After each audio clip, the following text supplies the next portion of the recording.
Student हम environmental chemistry start करते हैं। तो सबसे पहले हम इसमें एयर पोल्यूटेंट्स के बारे में जानते हैं। पोल्यूटेंट्स दो किस्म के होते हैं जो एयर में मौजूद होते हैं, या तो वो प्राइमरी होते हैं या वो सेकेंडरी होते हैं। Primary pollutant given out from industrial chimneys and automobiles exhaust. जितना भी वेस्ट हवा में शामिल हो रहा है ना ज़मीन से, वो तमाम प्राइमरी पोल्यूटेंट कहलाएगा। जितनी भी इंडस्ट्रीज़ हैं, जितनी भी फैक्ट्रीज़ हैं, उनका वेस्ट धुएं की शक्ल में, ऑटोमोबाइल्स, गाड़ियाँ, बाइक्स, इन तमाम का जो धुआं है हवा में शामिल हो रहा है, प्राइमरी पोल्यूटेंट है। तो ये बरह रास्त हवा में जो शामिल होते हैं केमिकल, उसमें कौन कौन से शामिल हैं? SO2 सल्फ़र के ऑक्साइड है, sulphur dioxide, sulphur trioxide, nitrogen के ऑक्साइड है, NO nitric oxide, NO2 nitrogen dioxide, carbon के ऑक्साइड है, carbon monoxide, carbon dioxide, hydrocarbon होते हैं, ammonia gas, compounds of fluorine, fluorine के बहुत से कंपाउंड शामिल होते हैं, और इसके अलावा रेडियो एक्टिव मटीरियल्स। ये तमाम एग्जाम्पल लाजमी याद कीजिएगा प्राइमरी पोल्यूटेंट्स हैं। सेकेंडरी पोल्यूटेंट्स कौन से होते हैं? Produced by various reactions of primary pollutants. Primary pollutant जब हवा में होते हैं तो ये आपस में भी मिलते हैं, वाटर के साथ भी मिलते हैं, और इसके नतीजे में बहुत से नए केमिकल बनते हैं जो सेकेंडरी पोल्यूटेंट कहलाते हैं। ये बराह रास्त ज़मीन से हवा में शामिल नहीं हुए, बल्कि हवा में जो केमिकल शामिल हुए थे उनके आपस में मिलने से बने। सेकेंडरी पोल्यूटेंट में कौन कौन से केमिकल शामिल है? Sulphuric acid, carbonic acid, hydrofluoric acid, पर ऑक्सी एसिटाइल नाइट्रेट, इसे PAN से भी रिप्रेजेंट किया जाता है, ओजोन, एल्डिहाइड कीटोन्स और पर ऑक्सी बेंजोल। आपने तमाम एग्जांपल्स को अच्छे तरीके से याद करना है। ज़्यादा चांस ये होता है कि इन एग्जांपल से क्वेश्चंस बन सकते हैं। स्टूडेंट अब देखते हैं कार्बन मोनोऑक्साइड को। कार्बन मोनोऑक्साइड की सबसे पहले प्रॉपर्टीज याद रखिएगा। कलरलेस है, ऑर्डरलेस है, हाईली टॉक्सिक है, 3 टाइम लाइटर देन एयर, हवा से 3 गुना हल्की है, वाटर सोलुबल है। तो कार्बन मोनोऑक्साइड के दो किस्म के sources, natural, human activities. Natural sources में वोल्केनिक इरप्शन, आतिशफिशा पहाड़ जिन इलाकों में हैं वहाँ पे जब वो फटते हैं तो नेचुरली कार्बन मोनोऑक्साइड प्रोड्यूस होती है। नेचुरल गैस एमिशन, जो सेकंड और थर्ड पॉइंट है, ये ऑलमोस्ट सेम ही है। जब भी नेचुरल गैस किसी जगह से एमिट हो रही है, जहाँ से पेट्रोल निकलता है, जहाँ से गैस निकलती है, वहाँ से इसकी एमिशन होती है, इन्वायरमेंट में शामिल होती है। इसके अलावा बहुत सारी जगहों से, पैडी राइस की फील्ड से एमिट होती है। नेचुरल गैस एमिशन से कार्बन मोनोऑक्साइड नेचर में आती है। कैसे? Oxidation of methane in atmosphere, हवा में जो नेचुरल गैस है ना मीथेन, जब इसकी ऑक्सीडेशन होती है खुद ब खुद तो इससे कार्बन मोनोऑक्साइड बनती है। तो हवा में नेचुरल गैस से भी शामिल हुए जा रही है। ह्यूमन एक्टिविटीज़, ट्रांसपोर्टेशन, जितनी भी ट्रांसपोर्टेशन हो रही है और फ्यूल बर्न हो रहा है उससे कार्बन मोनोऑक्साइड बनती है कार्बन डाइऑक्साइड के साथ साथ। तो ये एक इन्फॉर्मेशन है जो आपने याद रखनी। इन्वायरमेंट में, टोटल इन्वायरमेंट में जो कार्बन मोनोऑक्साइड मौजूद है ना, उसका 75% ट्रांसपोर्टेशन के ज़रिए बना है। ठीक है। इसके अलावा फॉरेस्ट फायर से ये बनती है। Combustion of fossil fuel and agricultural products, जहाँ भी कोई फ्यूल जल रहा है, लकड़ी से लेके कोयला, पेट्रोल, नेचुरल गैस या कोई एग्रीकल्चरल प्रोडक्ट्स जलाए जाते हैं। जब फसल तैयार हो जाती है, फसल काट ली जाती है, उसके बाद ज़मीन को दोबारा नई फसल के लिए तैयार करने के लिए पुरानी जो बाकियात होती हैं फसल को उन्हें जला दिया जाता है, उससे भी ये बनती है। Combustion of fuel in industry, किसी भी किस्म की इंडस्ट्री में कोई भी फ्यूल जल रहा है उससे ही बन रही है। इनकम्प्लीट कंबस्टन, अगर कोई चीज़ आप जला रहे हैं और वो मुकम्मल तौर पर ना जले, कार्बन डाइऑक्साइड फिर कम बनती है और कार्बन मोनोऑक्साइड फिर बहुत ज़्यादा बनती है। तो इनकम्प्लीट कंबस्टन तो बहुत ज़्यादा बनेगी। इसके अलावा dissociation of carbon dioxide at high temperature, अगर कार्बन डाइऑक्साइड को हाई टेम्परेचर पे रखा जाए तो वो खुद ब खुद डिसोसिएट होकर कार्बन मोनोऑक्साइड बना देती है। इफेक्ट, ये पॉइजनस गैस है। कॉज सफोकेशन, सांस लेने में दुश्वारी महसूस होती है सबसे पहले। क्यों? क्योंकि bind blood haemoglobin strongly then oxygen, ये ऑक्सीजन के मुकाबले में ब्लड हेमोग्लोबिन के साथ ज़्यादा मजबूत बॉन्डिंग करती है, लिहाजा ऑक्सीजन को पीछे करके खुद उस हेमोग्लोबिन के साथ अटैच हो जाएगी और ऑक्सीजन की जो सप्लाई है जिस्म में वो ख़त्म हो जाएगी। सबसे पहले क्या होगा? हेडेक होगा, फैटीग, थकावट महसूस होगी, अनकॉन्शियसनेस, उसके बाद बेहोशी, और अगर ज़्यादा इनहेल कर ली जाए तो अल्टीमेटली डेथ वाक़या हो जाएगी। कैसे बचा जा सकता है? हाई प्रेशर ऑक्सीजन, अगर ये कार्बन मोनोऑक्साइड किसी ने बहुत ज़्यादा इनहेल कर लिया तो फ़ौरन उसे ऑक्सीजन इनहेल कराई जाए हाई प्रेशर के तहत, ताकि जो कार्बन मोनोऑक्साइड जिसमें मौजूद है उसे फ्लश्ड आउट किया जा सके। इसके बाद हमारे पास है ऑक्साइड ऑफ नाइट्रोजन, इन्हें NOx से रिप्रेजेंट किया जाता है और ये दो किस्म के ऑक्साइड होते हैं। एक NO जिसे नाइट्रिक ऑक्साइड कहा जाता है, एक NO2 जिसे नाइट्रोजन डाइऑक्साइड कहा जाता है।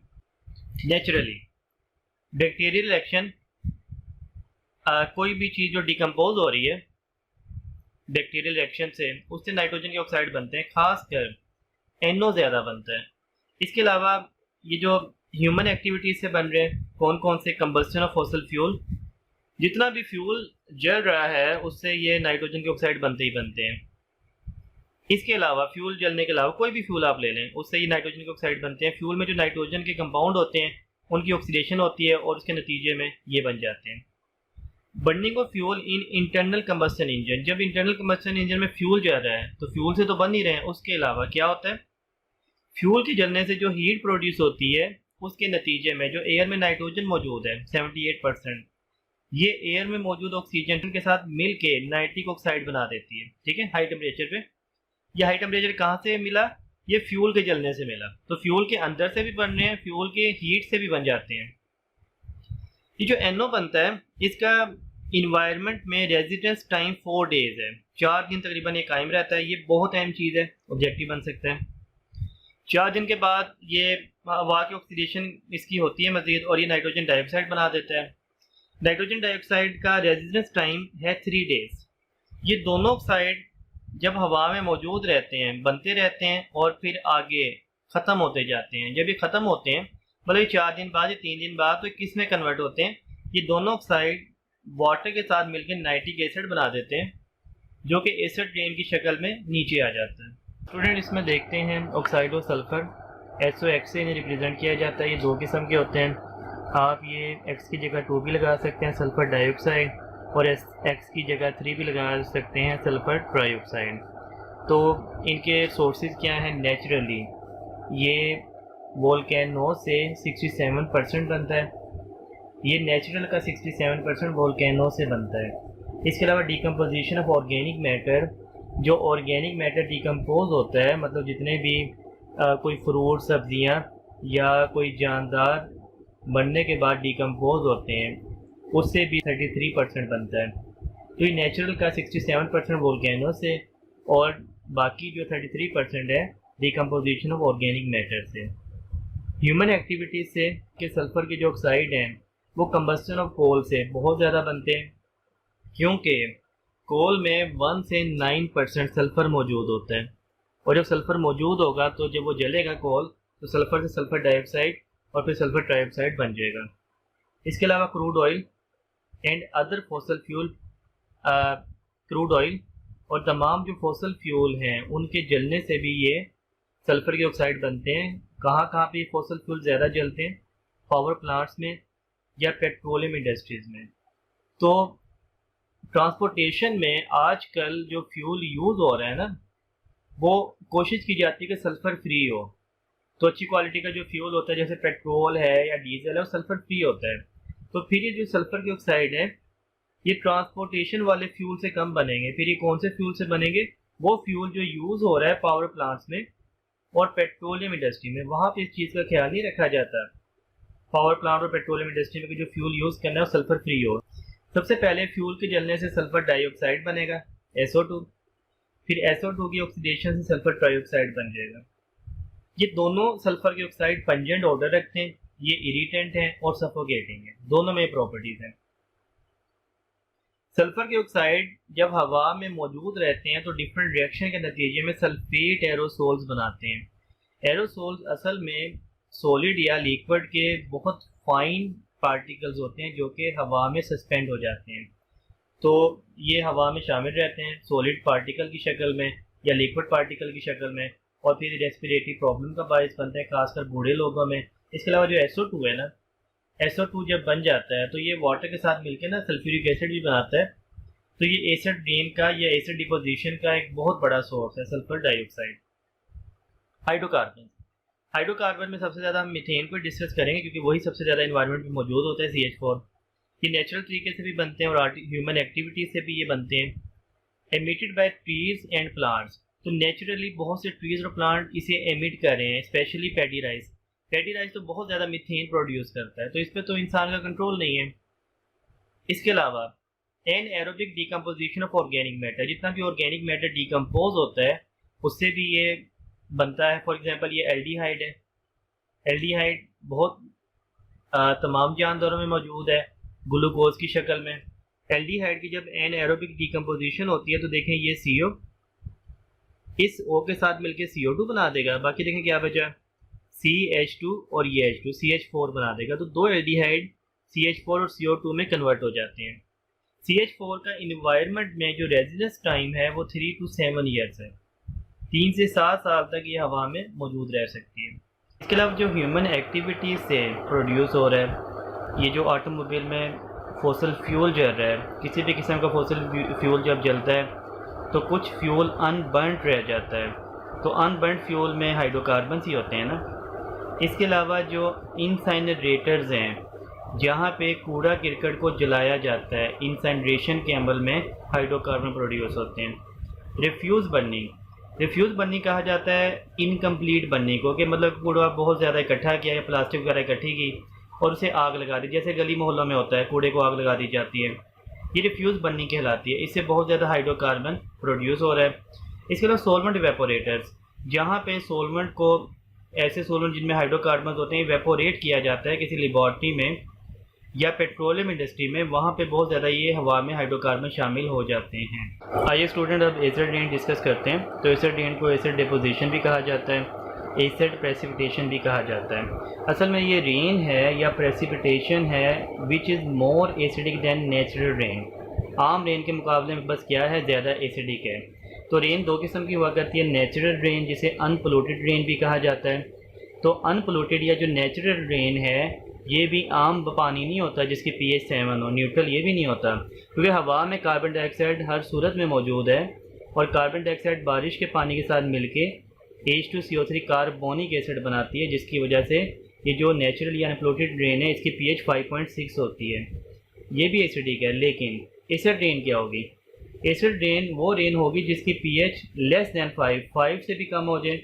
इसकी वजह इस रेन में कार्बन डाइऑक्साइड के अलावा कोई कंपोनेंट आ गया तो ये पोल्यूटेड रेन भी कहलाती है।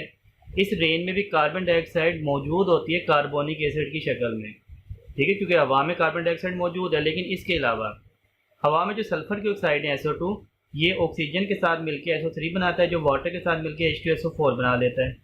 तो एसिड रेन में सल्फ्यूरिक एसिड भी मौजूद होगा, ये भी इसका कंपोनेंट है। हवा में जो नाइट्रोजन की ऑक्साइड है NO2, ये वाटर के साथ मिलकर और ऑक्सीजन के साथ मिलकर नाइट्रिक एसिड बना लेते हैं, ये भी एसिड रेन में मौजूद होता है, ये भी इसका कंपोनेंट है। तो अब देखें कि जो एसिड रेन है उसमें कार्बोनिक एसिड भी होगा, सल्फ्यूरिक एसिड भी होगा, नाइट्रिक एसिड भी होगा, इसलिए उसकी pH मज़ीद कम हो जाती है। तो जिस रेन की pH 5 से भी कम हो जाए वो एसिड रेन कहलाती है। एसिड रेन दो किस्म की हुआ करती है, या तो टेम्परेरी या परमानेंट। टेम्परेरी बाज़ इलाकों में जहाँ पे वोल्केनिक इरप्शन होती है जिसके नतीजे में हाइड्रोक्लोरिक एसिड गैस प्रोड्यूस होती है, तो जब रेन होती है तो हाइड्रोक्लोरिक एसिड उस रेन के साथ नीचे ज़मीन पे आता है, ये टेम्परेरी एसिड रेन है। ये जिन इलाकों में वोल्केनोज होते हैं वहाँ पे ज़्यादा इसका चांस होता है जब वोल्केनिक इरप्शन हो। परमानेंट एयर पोल्यूटेंट की वजह से होती है, जैसे अभी हमने डिस्कस किया सल्फ़र की ऑक्साइड की वजह से, नाइट्रोजन की ऑक्साइड की वजह से। तो एसिड रेन के इफेक्ट क्या होते हैं? Leaching of metals. जब ये सॉइल पे पड़ती है तो उसमें से बहुत सी मेटल को अपने साथ भाग के ले जाती है। ये मेटल्स जैसे एलुमिनियम, मरकरी, लेड और कैल्शियम, ये पानी में शामिल हो जाते हैं, दरियाओं में, नदियों, नालों में, और वो एक्वेटिक लाइफ के लिए डैमेजिंग होते हैं। खासकर एलुमिनियम क्लोग गिल्स और फिश, जो फिश के गिल्स होते हैं इन्हें क्लोग करता है और इन्हें डैमेज करता है और वो आखिरकार ना सफोकेशन का बायस बनती हैं, एक्वेटिक लाइफ मर जाती है। इसके अलावा जब ये मेटल पानी में ज़्यादा हो जाती हैं और वो पानी बर्ड्स और एनिमल्स और इवन इंसान भी यूज़ कर लेते हैं, तो फिर इंसानों में या बर्ड्स और एनिमल में ये मेटल्स आ जाते हैं जिससे बहुत सी बीमारियाँ होती हैं। लीचिंग न्यूट्रिएंट्स, जब ये सॉइल पे पड़ती है तो बहुत सी न्यूट्रिएंट्स को अपने अंदर हल कर लेती है, जिसकी वजह से सॉइल जो है उसमें न्यूट्रिएंट्स की कमी हो जाती है और जो फॉरेस्ट हैं या जो क्रॉप्स हैं वो डैमेज होती हैं। इसके अलावा एसिड रेन डायरेक्ट ट्रीज़ पे या जो लीव्स पे पड़ती है उन्हें भी डैमेज करती है। बिल्डिंग मटेरियल, जितनी भी बिल्डिंग मटेरियल है जैसे कि steel, paints, plastic, cement, masonry work जितना भी कंस्ट्रक्शन का वर्क है, कल्चरल मटेरियल जैसे कि मार्बल है, लाइमस्टोन है, तमाम के तमाम इफ़ेक्ट होते हैं एसिड रेन से। आइए स्टूडेंट हम स्मोक को डिस्कस करते हैं। तो स्मोक वर्ड ये कम्बिनेशन है स्मोक एंड फॉग। तो ये स्मोक और फॉग से मिलकर बनती है। स्मोक असल में दो किस्म की हुआ करती है, रिड्यूसिंग एंड ऑक्सीडाइजिंग। ऑक्सीडाइजिंग को फोटोकेमिकल स्मोक भी कहा जाता है। रिड्यूसिंग स्मोक में सल्फ़र का ऑक्साइड SO2 लाजमी होता है और ये क्योंकि सल्फ़र कोल में सबसे ज़्यादा होता है, तो रिड्यूसिंग स्मोक की जो रीज़न है वो कम्बस्टन ऑफ कोल ही है। ऑक्सीडाइजिंग स्मोक जिसे फोटोकेमिकल स्मोक भी कहते हैं, इसमें वोलेटाइल ऑर्गेनिक कंपाउंड हो सकते हैं। इसमें स्पेशली नाइट्रोजन का ऑक्साइड NO होता है जो कि NO2 में कन्वर्ट हो जाता है। NO2 का ये येलो कलर होता है, तो अगर स्मोक में येलोइश कलर आ रहा है तो NO2 की वजह से होगा। इसके अलावा इसमें अनबर्न्ड हाइड्रोकार्बन भी होते हैं ऑक्सीडाइजिंग या फोटोकेमिकल स्मोक में। ये तमाम जो रिएक्टेंट हैं जो यहाँ ऊपर हमने लिखे हैं, ये वाटर ड्रॉपलेट्स के साथ मिलके येलोइश ब्राउनिश ग्रे हेज एक लेयर बना देते हैं जिसकी अनप्लेजेंट ऑर्डर भी होती है इन कंपोनेंट की वजह से। ये जो येलोइश ब्राउनिश ग्रे हेज होती है ये ऑक्सीडाइजिंग या फोटोकेमिकल स्मोक कहलाती है। तो इसके डिफरेंट कलर हो सकते हैं डिफरेंट कंपोनेंट की वजह से। कंडीशन, स्मोक के बनने की सबसे फर्स्ट और नेसेसरी कंडीशन है सफिशेंट पोलूटेंट, के हवा में पोलूटेंट काफ़ी मिकदार में मौजूद हो, जैसे कि नाइट्रोजन के ऑक्साइड मौजूद हो, हाइड्रोकार्बन मौजूद हो या वोलेटाइल ऑर्गेनिक कंपाउंड मौजूद हो। सनलाइट काफ़ी मिकदार में होनी चाहिए ताकि सनलाइट एनर्जी प्रोवाइड करे और रिएक्शन को रैपिडली करवा दे। इसके अलावा moment of air must be very little, हवा जो है उसका बहाव बहुत कम हो, हवा कम चल रही हो, अदरवाइज वो रिएक्शन को डिस्टर्ब करेगी, केमिकल को बहा के ले जाएगी अपने साथ। तो जब ये केमिकल आपस में मिलकर रिएक्शन करते हैं, इसके नतीजे में हाइड्रोजन पेरोक्साइड है, नाइट्रिक एसिड है, पेरोक्सी एसिटाइल नाइट्रेट और ओजोन जैसे नए प्रोडक्ट बनते हैं। ठीक है, तो ये जो केमिकल बनते हैं ये आगे सेकेंडरी पोलूटेंट मज़ीद ख़तरनाक है, जैसे कि PAN आई इरिटेंट भी है और टॉक्सिक टू प्लांट्स भी है। आइए स्टूडेंट ओजोन के बारे में डिस्कस करते हैं। ओजोन जिसका फार्मूला O3 होता है, ये ऑक्सीजन का ही एलोट्रोप है। ऑक्सीजन दो फॉर्म में एग्जिस्ट करता है, O2 ऑक्सीजन गैस और O3 ओजोन गैस। ओजोन एक गैस है, लो बॉइलिंग पॉइंट, क्योंकि गैस का बॉइलिंग पॉइंट हमेशा कम होता है। स्मॉल कंसनट्रेशन इन एटमॉस्फेयर, हर जगह मौजूद है कम कंसनट्रेशन में, लेकिन सबसे ज़्यादा जो ओजोन मौजूद है ये 25 से 28 किलोमीटर हाइट पर, जिसे स्ट्रेटोस्फेयर कहा जाता है, वहाँ पर मौजूद है। वहाँ पे जो ओजोन मौजूद है उसे ओजोन लेयर कहा जाता है और ये बहुत फ़ायदेमंद है। ये सूरज से आने वाली UV रेडिएशन या UV लाइट को फिल्टर करती है और UV लाइट से हमें प्रोटेक्ट करती है, क्योंकि UV लाइट काफ़ी डेंजरस है, खासकर कैंसर का बायस बन सकती है। ओजोन की अमाउंट को डेप्सन यूनिट में मेजर किया जाता है, तो एवरेज 350 डेप्सन यूनिट ओवरहेड हमारे ऊपर मौजूद है।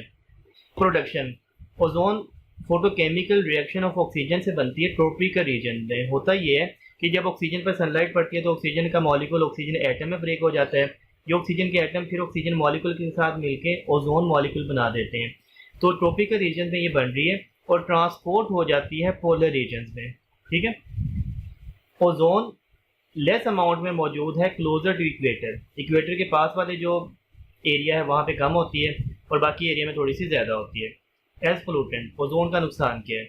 याद रखिएगा ओजोन का फ़ायदा भी है। अभी हमने डिस्कस किया कि ओजोन लेयर जो है ये हमें प्रोटेक्ट करती है UV लाइट से। ओजोन का नुकसान भी है, लेकिन ओजोन का फ़ायदा ही फ़ायदा है जब वो मौजूद है कहाँ पे, स्ट्रेटोस्फेयर में। ठीक है, बेनिफिशियल है। और ओजोन का नुकसान ही नुकसान है जब वो मौजूद है कहाँ पे, ट्रोपोस्फेयर में। ठीक है, ये भी याद रखिएगा ओजोन कब पोलूटेंट है, ट्रोपोस्फेयर में, और कहाँ पे पोलूटेंट नहीं है, स्ट्रेटोस्फेयर में। तो ट्रोपोस्फेयर में ओजोन क्या करता है, डैमेज आइस, एग्रीवेट है एस्थमा, आइस पे इफेक्ट करता है, एस्थमा को बढ़ाता है, decrease elasticity of lungs tissue, lung tissue की लचक को ख़त्म करता है जिससे सांसने में दुश्वारी महसूस होती है, कफिंग, चेस्ट डिस्कम्फर्ट, खांसी होती है और चेस्ट में भी इन्फेक्शन रहता है। हार्मफुल फॉर प्लांट्स, और प्लांट्स के लिए भी नुकसानदेह है। इसके अलावा दूसरे मटेरियल पे इसका क्या इफेक्ट है, decrease durability and appearance of paints, paints की चमक दमक को ख़त्म करता है, उनकी ड्यूरेबिलिटी को ख़त्म करता है। फैब्रिक डाइज फेड्स, इससे जो रंग हैं कपड़ों के वो भी हल्के हो जाते हैं। डिप्लेशन इन ओजोन लेयर, एंटार्क्टिक के मुकाम पर स्प्रिंग टाइम में 1970 में पहली बार ये देखा गया कि ओजोन जो है उसकी अमाउंट में कमी वाक़या हो रही है, और 1980 में दोबारा जब देखा गया तो बाद जगहों पर 50% ओजोन कम हो चुकी थी। खासकर सितंबर से नवंबर में वो एरिया जहाँ पे ओजोन की अमाउंट बहुत कम हो जाती है, इसे ओजोन होल कहा जाता है। ठीक है, जो ओजोन होल है इसकी वजह से नुकसान क्या होगा, इसकी वजह से जो यूवी लाइट है जिसे ओजोन फिल्टर कर रही थी, रोक रही थी, ये डायरेक्ट हम तक आएगी ज़मीन पर और इससे बहुत सी बीमारियां जन्म लेंगी। एटमॉस्फेयर को 4 कंपोनेंट में डिवाइड किया जाता है, troposphere, stratosphere, mesosphere, thermosphere. Last 2 component को तो हमारी बुक में जिक्र नहीं है, बस आप नाम याद रखिएगा। बाकी जो ट्रोपोस्फेयर है इसकी हाइट होती है 0 to 15 किलोमीटर। यहाँ पे टेम्परेचर होता है 15 डिग्री से, जो कि हमारी ज़मीन पे एवरेज टेम्परेचर है।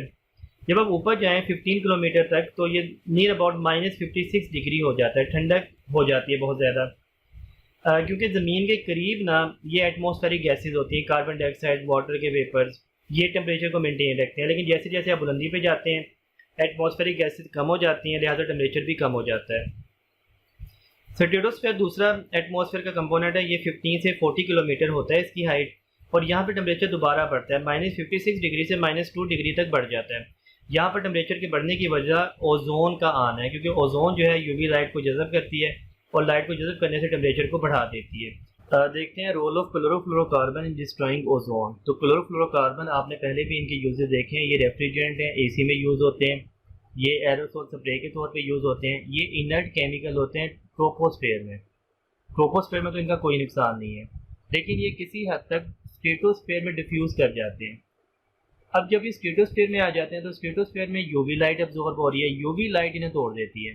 देखिए इनमें कार्बन क्लोरीन बॉन्ड होते हैं, कार्बन फ्लोरीन बॉन्ड होते हैं, ये डिफरेंट टाइप्स के होते हैं। आप ये Cl2F2 भी बना सकते हैं, आप CCl3F भी बना सकते हैं। इन्हें फ्रियोन्स के नाम से कमर्शियली जाना जाता है, फ्रियोन्स 12। तो यहाँ पे हमने यूज़ किया CCl3F। कार्बन फ्लोरीन बॉन्ड नहीं टूटेगा, कार्बन क्लोरीन बॉन्ड टूटेगा, क्योंकि कार्बन क्लोरीन बॉन्ड वीक होता है कार्बन फ्लोरीन के मुकाबले में। यूवी लाइट इस बॉन्ड को तोड़ देती है और ये बिल्कुल होमोलाइटिक फिशन होती है। सनलाइट की मौजूदगी में होमोलाइटिक फिशन ही हुआ करती है ना, तो होमोलाइटिक फिशन में फ्री रेडिकल बना करते हैं। Cl एक इलेक्ट्रॉन दरमियान का लेगा और Cl फ्री रेडिकल बना देगा, और ये बाकी जो CCl2F बचा ये भी इस अंदाज में CCl2F फ्री रेडिकल बन जाएगा। जो Cl फ्री रेडिकल बना है ये है इंतहाई डेंजरस, ये आगे ओजोन के साथ रिएक्शन कर जाता है, ओजोन से एक ऑक्सीजन छीन लेता है और ऑक्सीजन गैस O2 बना देता है।